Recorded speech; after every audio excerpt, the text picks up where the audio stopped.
এই 24-এ অতি সামান্য একটা দাবি নিয়ে আমাদের তরুণ এবং যুব সমাজ তারা প্রথমে আওয়াজ তুলেনি।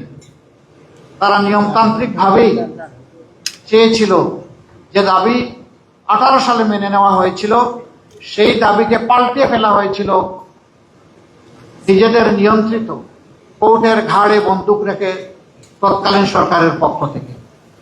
এই জন্যে 24শে জুলাইতে আমাদের ছাত্র সমাজকে বাধ্য করা হয়েছে রাস্তায় নামতে। অযৌক্তিক কোটা সংস্কার সাধন করে যৌক্তিক কোটা এবং মেধার স্বীকৃতিকে নিশ্চিত করার জন্য তাদের এই দাবি ছিল। অতীতের মতোই আবার গায়ের জোর, অস্ত্রের জোরে এই দাবিকেও দমিয়ে দেওয়ার চেষ্টা করা হলো। এই দাবি নিয়ে প্রথমে ঢাকা বিশ্ববিদ্যালয়ের ছাত্রছাত্রীরা তারা সোচ্চার হয়েছিল। পর্যায়ক্রমে সারা বাংলাদেশের 18 কোটি মানুষই তাদের সাথে সামিল হয়ে গেল এবং এই দাবি আদায়ের পথে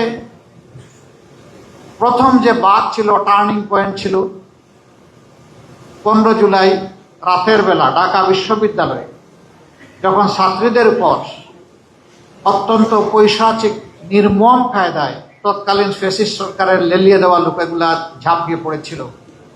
আমাদের মেয়েদের গায়ে হাত লাগার সাথে সাথে সারা বাংলাদেশ সেদিন জ্বলে উঠেছিল। প্রতিটি ঘর থেকে প্রতিবাদের আওয়াজ উচ্চারিত হয়েছিল। তারপরের দিনই এটাকেই সমর্থন জানিয়ে দেশের উত্তরাঞ্চলে উত্তর জনপদের গুরুত্বপূর্ণ শিক্ষা প্রতিষ্ঠান বেগম রোকেয়া বিশ্ববিদ্যালয়ের মেধাবী ছাত্র আবু সাইদ রাস্তায় এসে বলেছিল, হয় আমাকে আমার অধিকার দাও, না হয় আমাকে একটা গুলি দাও। সে আরো বলেছিল, এই যন্ত্রণার অমানিসার শেষ হবে কবে? বুকের ভিতরে তুমুল ঝড়, বুক পেতেছি, গুলি কর। 1, 2, 3টা গুলি তার বুকে পড়ল এবং তাকে দুনিয়া থেকে বিদায় করে দেওয়া হলো। শেষ পর্যন্ত তার এই মার্ডারটি নিয়েও রাজনীতি করা হলো। অবশ্য সত্য আলটিমেটলি প্রতিষ্ঠিত হয়েছে। এরপরে লাশের পর লাশ সারা বাংলাদেশের রাজপথকে লাশ দিয়ে ভরে দেওয়া হলো।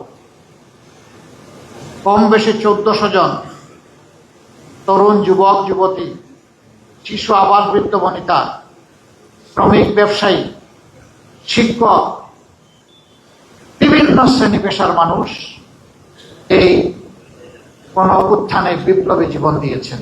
আমি আজ গভীর শ্রদ্ধার সাথে 71